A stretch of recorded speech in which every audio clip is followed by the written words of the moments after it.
art collection centered the once successful guard dog.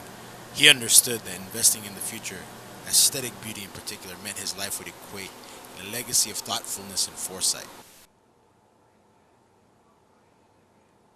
His roommate Leroy chronicled his descent into poverty and self-loathing.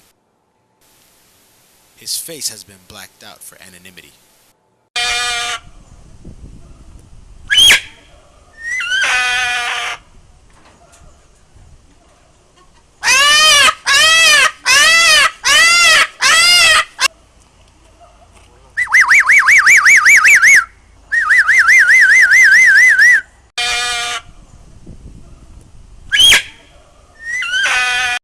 The full dilations of his eyes tells a different story of intense hallucinogenic abuse.